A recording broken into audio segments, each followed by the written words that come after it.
In the last episode, we had a look at some hidden gems, and in this one, instead, we're going to look at some fool's gold and some players that I think are going too high on draft day.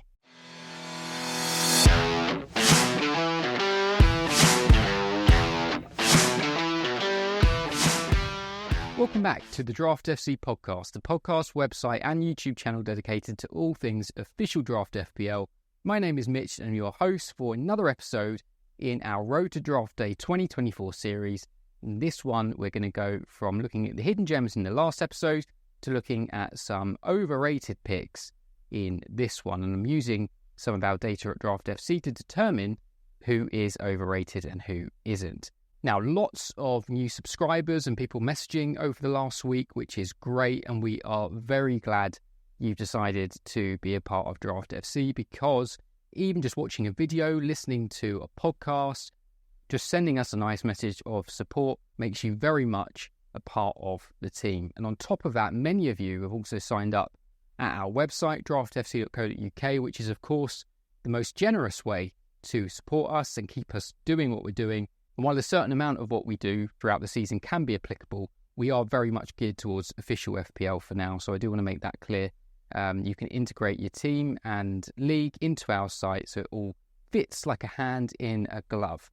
In here, you've got our complete draft rankings for draft day, our goalkeeper pairing table. You can also check out our squad planner, which will let you see the expected FPL points for every player for the upcoming game weeks. And that's all coming from our new and AI improved expected points model, all ready for the 24-25 season. If you're not sure about being with us for the whole season, I'm not sure why you wouldn't be, but if you were, you can buy just pre-season access for a very small one-off fee. But if you did want to save a little bit and join us for the year, you can get a full annual pass for $44.99. If you were to buy things individually and sign up monthly, it would cost a bit more than that. So if you did think this is something that would add to your enjoyment, add to your chances of success, and help support us too, then do consider signing up for an annual pass, which will, of course, give you pre-season access instantly. As well as improving what we've already built over the last couple of years, there are lots of excellent developments in the pipeline, a couple of which I'm very excited to share with you over the coming months. So even more reason to join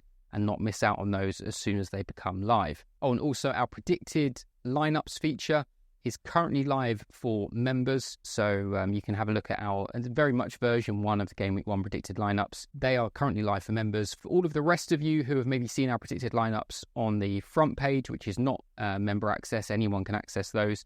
They should be live to that site within the next 24 hours or so. In fact, by the time you're watching this video, there's a good chance they are viewable on there. So you can go and check those out too as part of your draft day prep. Anyway, back to the podcast. Do make sure you subscribe if you've stumbled upon us for the first time and take draft way too seriously like we do. In this episode, following on from the Hidden Gems pod, I thought I would go the other way, provide the yin to the yang with some players that I feel are overrated or simply going too high on draft boards as things stand. So to be clear, this doesn't mean I'm saying you shouldn't draft them, but just some names you may want to move lower in your own rankings if they've ended up near the top. So very similar format to the last video. If you haven't caught that one, then make sure you go and watch it at the end of this one. I'm going to go through a few player picks, and for each one, I've looked at the latest data from our draft dashboards. I didn't say that at the beginning, but when you go to the draft section of our site, not only do you see our rankings, but we also consolidate all of the drafts happening worldwide to give you an average draft position for every single player, which is not something you'll be able to find anywhere else, and certainly not something that the official FPL site is able to bring you. So not only do you have your rankings, our rankings, you can also have a look at a bit of a wisdom of the crowd with where everybody else is valuing players. So I've used that data, so it gets updated every day, to compare the average draft position for each player against my current Draft FC ranking for each player. So it's quite a straightforward process. I can put the two columns together, see the difference between each one, rank them, and basically highlight some that have got really big differences to my thoughts and feelings. Now, quite a few of these are going to be big swings in a positional sense, and I'll explain what I mean by that as we go through the players. But without further ado, let's get straight into the first one. And the first one is a brand new kid on the block, Riccardo Calafiori for Arsenal. His current average draft position is 56. Now, for context, in my Draft FC rankings, He is currently the 39th defender I have ranked. That obviously doesn't tell you where he falls, but that will vary depending on your league size. But he's currently the 39th defender in my rankings. Definitely some classic new signing hype here, and he's not the last one that we will encounter in this episode that's got a bit of that. So new team, new league, new tactics. He can play in multiple positions, very versatile. That has pros, but it also has cons. If you're a top-class left-sided centre-back and you get in the squad, you can nail down that spot and we can have some decent predictability as to when you are going to play. When you are a bit of a multi-tool, when you're quite versatile, obviously it opens up more avenues to start games, it opens up more avenues into the starting 11, but it can also be more difficult to hold down and nail down a specific starting spot. As it stands, heading into the season, and say we're about 10 days out from game week 1, I would say there's a 50-50 chance we see Calafiori start as left back. Obviously, the other name in the mix is Jurrien Timber, who missed a lot last season through injury. Trying to predict who the Arsenal back four will be on game week 1 is a game that many people are playing, and I've seen a few different variations on what that back four could look like, and not everyone can be right. Most of us will be wrong. But if I had to guess right now, purely for game week 1, I'd be looking at White, Saliba, Gabriel and Timber in at left back. But I would not be surprised if Calafiori gets plenty of opportunities to play over the season. So it's not to say he's not a good player. And at defender 39, you could even rightly argue I've got him slightly too low and I'm being slightly too conservative with how he's likely to line up. But for me, at pick 56 overall, many managers out there will be taking him as their second defender at a very premium part of the draft. So we're looking at the 5th or 6th round there for 8-team leagues. And for me, taking a second defender that high in the draft, I need somebody that I know is going to be pushing 3,000 minutes plus over the season with, with a decent amount of Premier League pedigree behind them that I can rely on. So definitely far too risky for me to take as high as 56. You may rightly argue he could be slightly higher in your own rankings if you feel he's going to get a lot more game time. For me, his low rank is just reflective of the fact he is a bit of an unknown. And I could quickly boost him up the charts if come game week 1, he starts and scores. So we'll have to wait and see. Next is a player we will be very, very familiar with, and that's Mason Mount for Man United. Currently going at number 66 overall. And just to put it into context of how low he is in my rankings, he's currently the 66th midfielder in my rankings. So that's, think of all the forwards, defenders, handful of goalkeepers that are going above him on my overall ranking. Still not really sure where he fits into the Man United starting 11. The most obvious position for me that he would play is the spot that Bruno Fernandes occupies. And there is absolutely no chance that Bruno Fernandes is going to get replaced by Mason Mount this year. Obviously, there are ways that they could set up that include both of them, but I just don't really see enough, or haven't seen enough evidence from games in the past season to suggest where that might be. Obviously, only 500 minutes last year due to injury. And I think the other important thing to factor in with Mason Mount, we kind of have this idea that he was amazing for Chelsea and then got his move to Man United. But this guy was highly regarded at Chelsea, obviously came up through their academy, couple of huge seasons. He had a massive FPL season 2 years before now. But that season where he got the move and where he was kind of getting frozen out of the team at times, his non-penalty expected goal involvements per 90 was just 0.27, which very much puts him in the average midfielder category. Absolutely nothing special and nothing to shout about on draft day. For me, for average size leagues between 8 and 10, he is the sort of calibre of player that would be just happily sat in the waiver pile for me.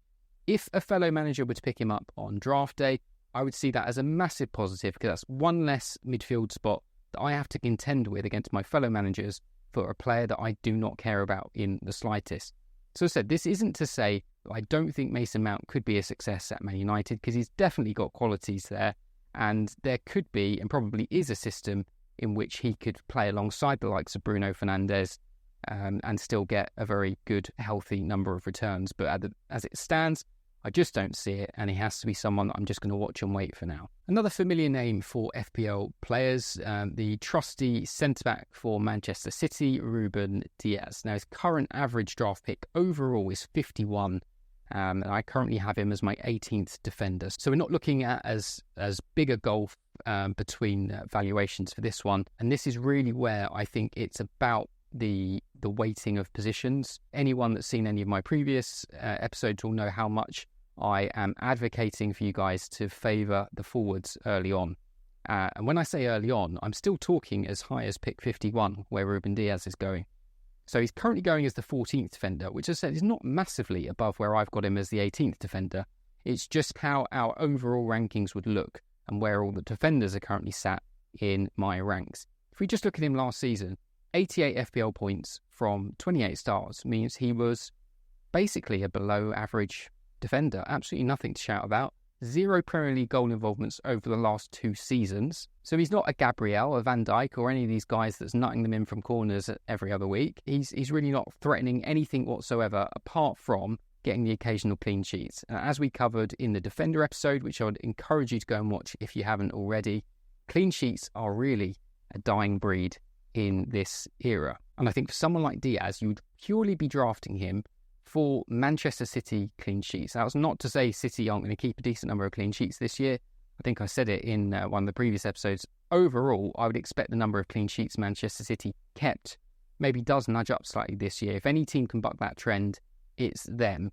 But I think if we assume Diaz even got a couple more starts, let's say he got 30 starts off a similar output of clean sheets to last season, would put him somewhere around the 100 mark for FPL points. And believe me, there will be a number of overlooked defenders from very average teams that are able to scrape 100 points over the season. So it's just not worth investing your draft day capital in someone like Diaz that high in the draft. Of course, if Diaz is still sat there 2-3 rounds later, you may want to grab him with both hands. I wouldn't necessarily counsel you against that. But I think to go as high as 51, that's really where you need to be closing off your forwards or picking up another decent midfielder. So let's get back to the new signing hype. And no players ever get more new signing hype than a brand new Manchester United signing. And we're talking about Joshua Zirkzee. His average draft pick currently is 47 overall. And in terms of just my list of forwards, I've got him as the number 23 striker in the game. Now, obviously, the injury to Højlund may nudge him up 1 or 2 spots because it just improves his chances slightly of playing in Game Week 1, hitting the ground running and being able to stake a claim to the starting spot for the rest of the season. I don't see it. Overall, it's just not a transfer that fills me with any form of excitement.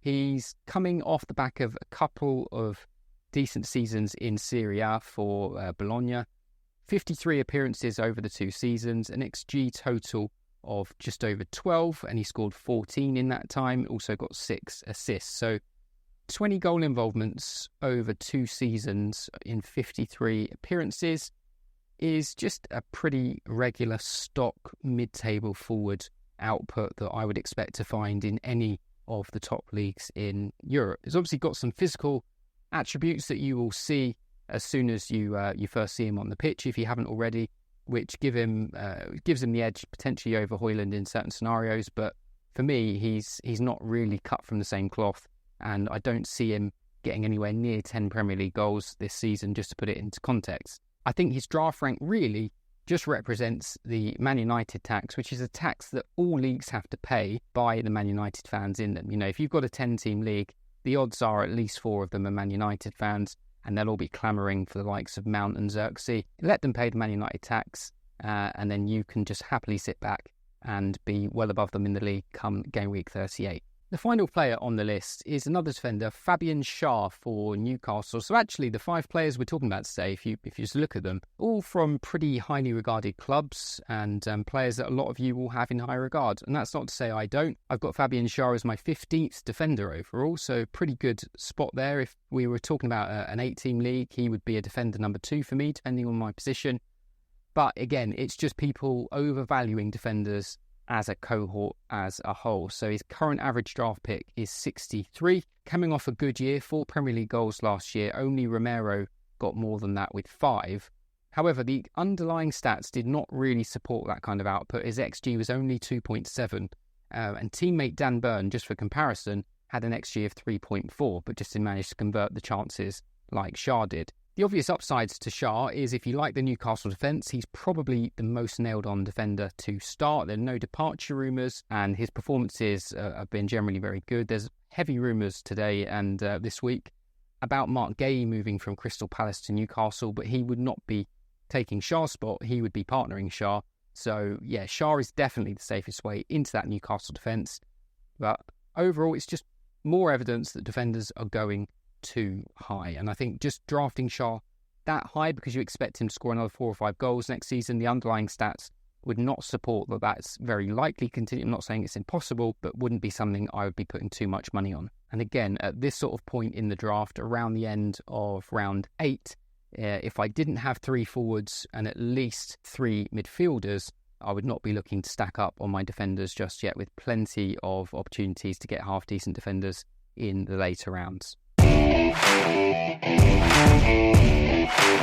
So that is it for this episode. So, and on the whole, I don't like negative episodes and talking down on players that I don't like. I prefer to talk up players that I do like and find hidden gems and try and stick our neck out as players I think who can do well. But yeah, I think this still has an important part to play in your thoughts and in your processes planning for draft day. Do give us a thumbs up or review, depending on whether you're watching or listening, as it helps share the good word of Draft FC to the masses. Hit the subscribe button or the follow button, depending on, again, whether you're watching or listening. And also head over to our social channels too for some extra thoughts, opinions, and for the best avenue to reach out to us should you need to. Whether that's questions about the site, your draft day prep, or anything football related, I will reply to all, no question too big or small. And if you head over to X, that's probably the easiest way to do it, and give us a follow at draft_FC.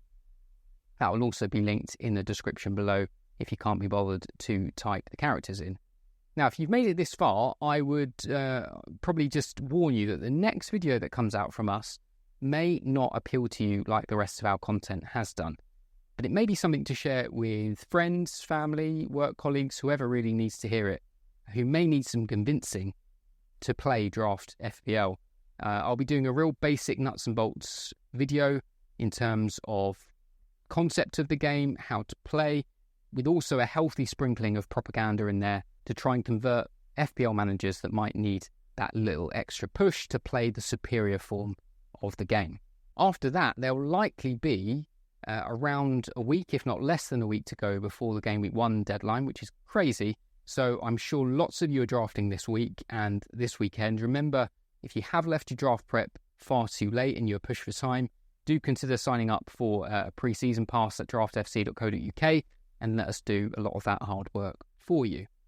Let's leave things there today. Say good luck with your prep, good luck with your respective draft days as they come. Do share your draft boards with me. If you tweet those or share them publicly, I'll retweet a lot of them because it's always good fun to get people engaged in that chat. And as always, stay sure.